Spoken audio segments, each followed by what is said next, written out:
Hey guys, welcome back. It's Brett again with the first of what will hopefully be a weekly series of deck ideas where I try to highlight some of the fun things I've been thinking about over the last week or so. I can't exactly promise everything is going to be a tournament banger, but if I can give someone somewhere something fun to do at locals, then I'm going to consider this mission accomplished. Before we get into it here, just a couple of pieces of housekeeping. I did receive several pieces of feedback about my first video, especially in regards to the audio quality. Thank you to everyone who provided input. I am trying something new today. Please let me know if it is any better. And two, this video isn't on my personal channel. Sam Tate of the illustrious Ace Maneuvers and a fellow Las Vegas player has been so kind as to take me under his wing and give me a new home for my content. Thanks, Sam. Looking forward to the future here at Ace Maneuvers. Make sure you like, share, and subscribe for more Universes content. So, getting into it today, I'm actually going to showcase two different deck ideas kind of centered around the same concept.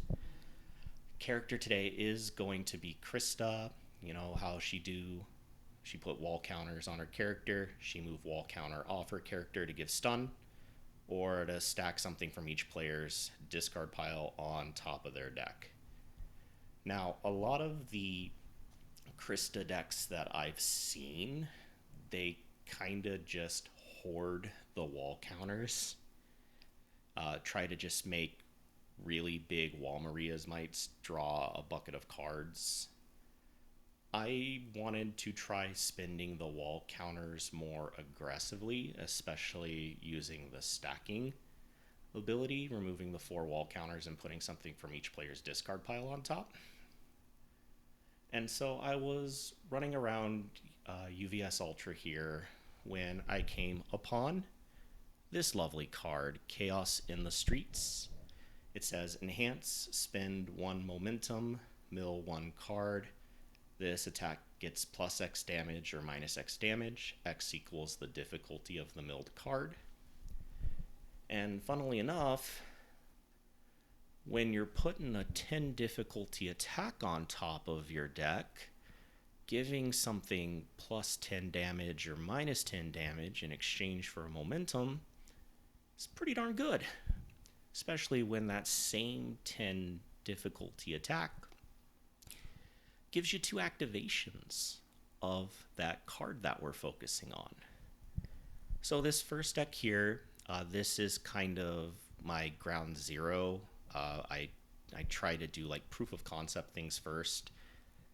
This was my all-in on the concept.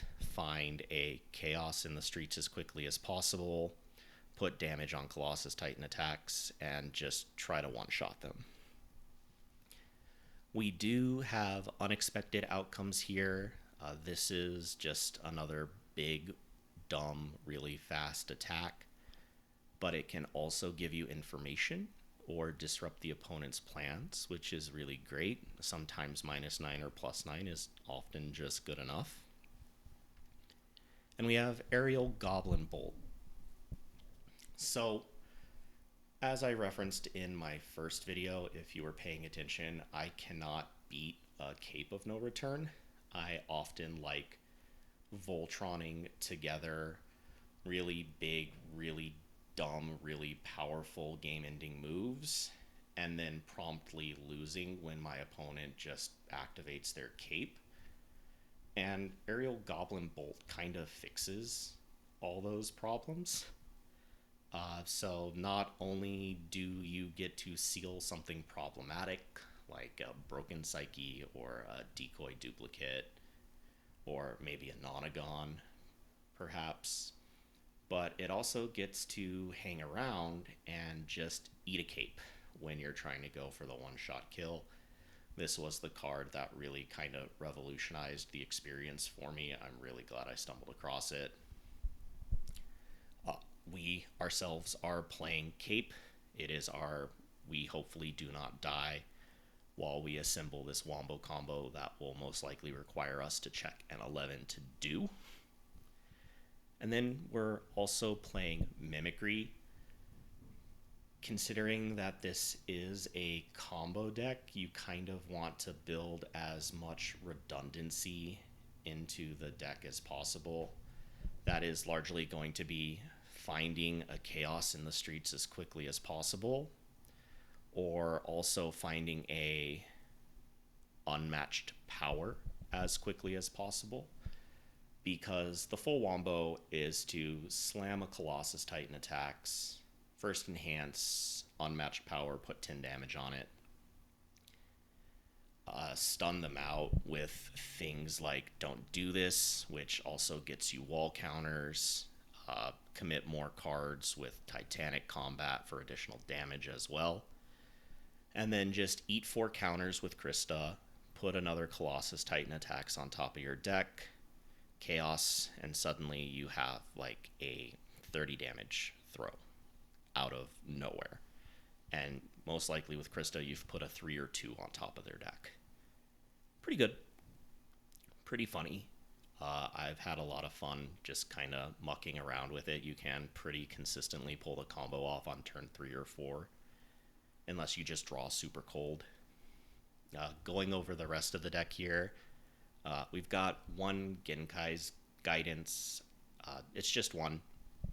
I always recommend kind of just playing one in any deck that can. It's a great Rattlesnake card. It can, be clutch. And if the opponent sees you check a Genkai's Guidance, you kind of put the Fear of God in them a little bit, because they don't know that you only have one. You might have another one. And so just getting that little bit of edge, competitively speaking, where they kind of have to factor the possibility that you might have a Genkai's Guidance, pretty okay. And you can always just stack it on top and find a way to draw it with Krista if you need to.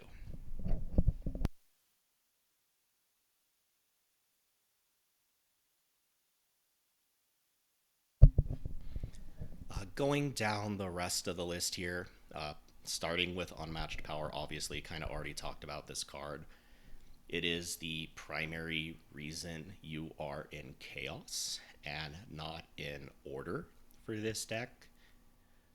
Order is arguably the quote-unquote stronger symbol. You get more interaction to push the combo through.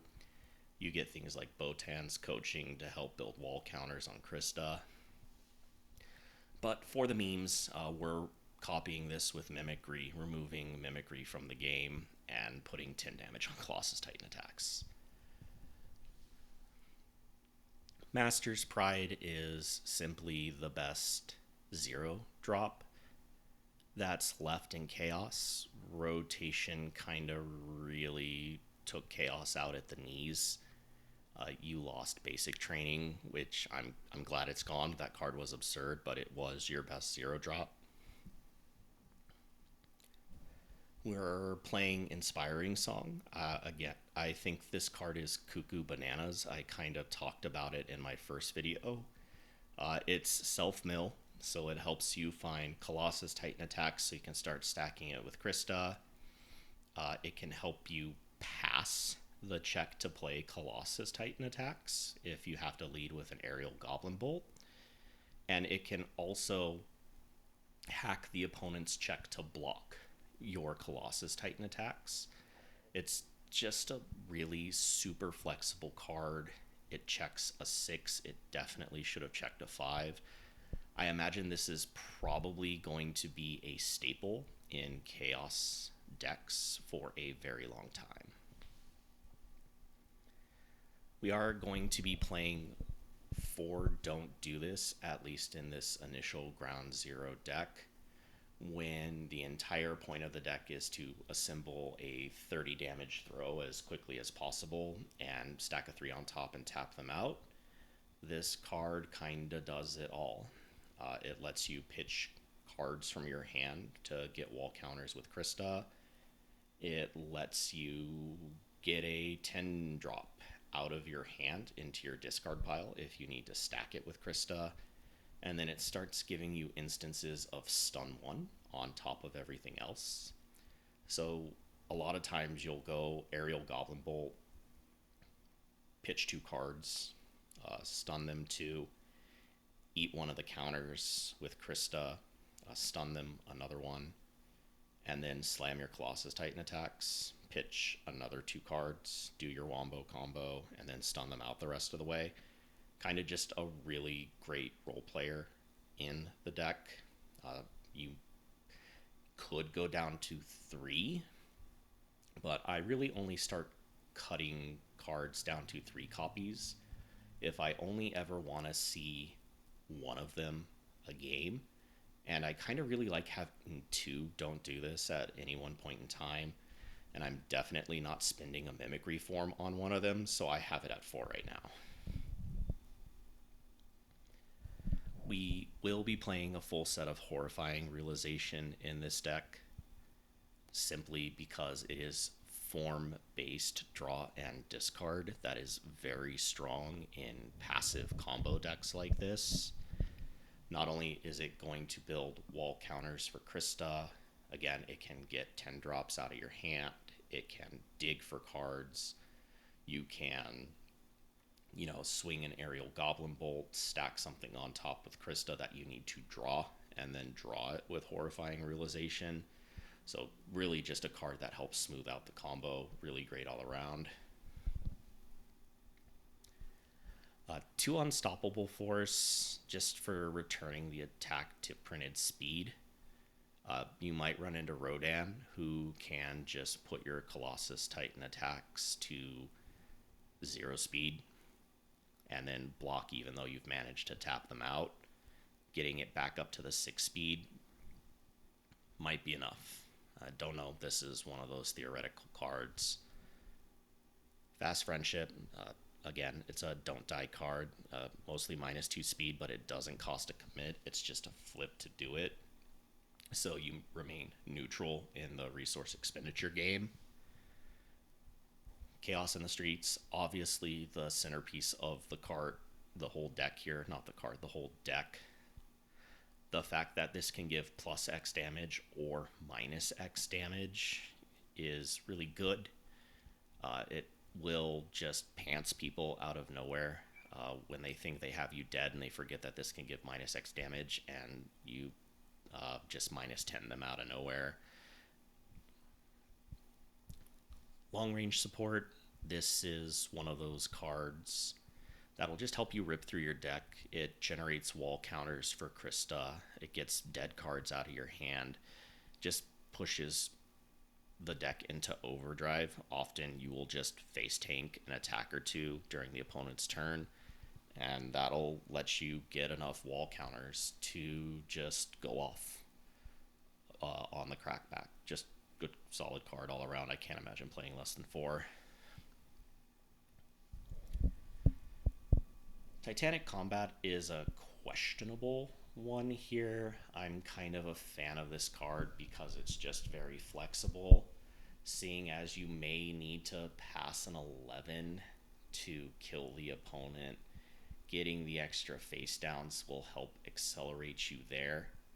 And then once it's done its job of getting you to the number of foundations you need to pass that 11, the fact that it turns sideways for extra damage and then also eats a foundation in their staging area, in my mind, that makes it versatile enough to warrant its slots. Incredible Display is the 3rd most important foundation in the deck. It is one of the ones that you do not hate spending a mimicry activation on.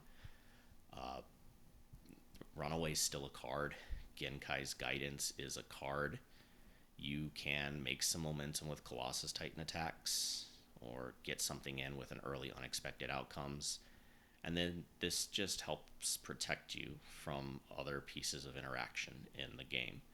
Again, shuts off Nonagon. It shuts off anything that could potentially seal one of your combo pieces on response. So between Incredible Display and Aerial Goblin Bolt, you really have enough hole pokers to force the combo through.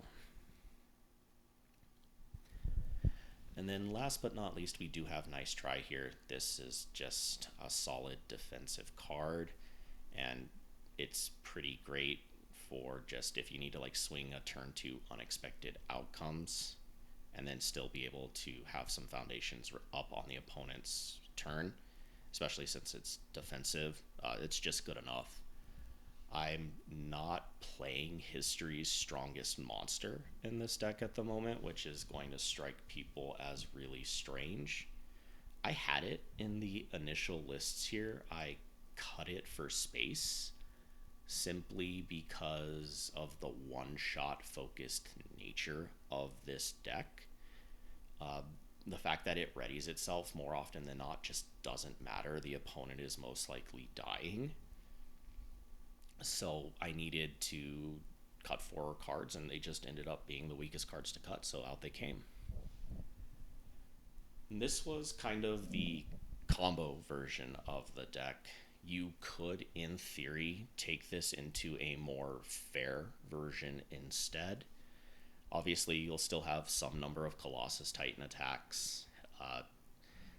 It is still just a big dumb throw. It does make you 2 momentum. It is the damage bonus and the damage negation that you're looking for in Krista stacks. But from there, you become sort of a traditional Chaos aggro deck. You've got Determined Advance and Walk the Dog packages. Walk the Dog, again, is an absurd card. It's also just +8 or -8 with Chaos in the streets.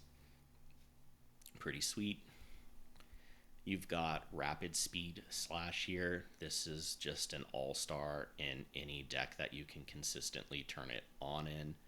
It's a low zone, so it wears damage really well. Sometimes you just need to raw dog a +8 or a +10 on it. It makes you a momentum, so it feeds itself. In a pinch, you can draw a card to help fish for the combos. I'm genuinely surprised more decks aren't playing this card. When this card first came out, it was everywhere. It's just so versatile. Hatefish is definitely a meme. But again, it kind of plays into this little low zone package that we've got going on with Walk the Dog and Rapid Speed Slash. If you can put a Colossus Titan attacks on this is just a 1 low for 27 all by itself. The ultimate honesty check. If the opponent can't block low, they're just going to hold at least half a 27. That's really efficient. And finally, we do have Gigantification Swing here. This is largely just a concession to the fact that nothing else in our attack lineup blocks high. And this card is just really good at blocking high.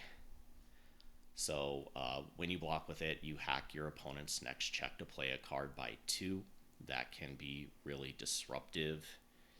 And when you play it, you also just get to hack their next block by 2. So if the opponent disrespects this card, and then you run it into something like a Walk the Dog, and you stack some damage on top of it, their block is just 2 harder, which will edge you out some games. 2 Capes still, 3 Mimicry still, 1 Genkai's Guidance. We went over these cards in the first half of the video here. And some of the things in the foundations are the same. We still have Master's Pride. We still have Don't Do This. This is the deck where I cut it down to 3. We have a little bit of stun here and Walk the Dog, so you can eat into the opponent's foundation base naturally. You can do the classic Send Determine Advance, ask them to block a 6 mid. If not, they just take 6, and you're just going to get a lot of your foundations or your momentum up there. Not your foundations, your momentum. We do have Unsettling Eating Habits in the deck. This is just kind of a really efficient way to snap momentum while maintaining your curve low. A lot of the other momentum snaps in Chaos right now are 2s. This is a 1. It does require you to get rid of it, so you do lose a little bit of build there. But you have an instant momentum on, which gives you more flexibility in your game plan. You can you don't have to rely on Colossus Titan attacks to get you your momentum, is what I'm trying to say here. Inspiring Song, again, just an all-star. We are going to play Tarot Reading in this deck for the very obvious reasons. Put literally anything you want on top of your deck with Krista. Pull it into your hand with Tarot Reading. Need I explain more? Horrifying Realization again. Fast Friendship again. Chaos in the Streets again. Long Range Support again. I am playing one childlike appearance in this deck. You will have a little bit more momentum to play with than in the combo version. So occasionally you will get to set something to 0, tap their most problematic foundation, and then just get in there next turn. I felt like it was worth having one copy of this because you can always point a Mimicry at it as a defensive choice. Incredible Display, again, just an insane card all around. And then finally we have number 23 Pro Hero. I originally had this in the combo version as well. It checks a 6.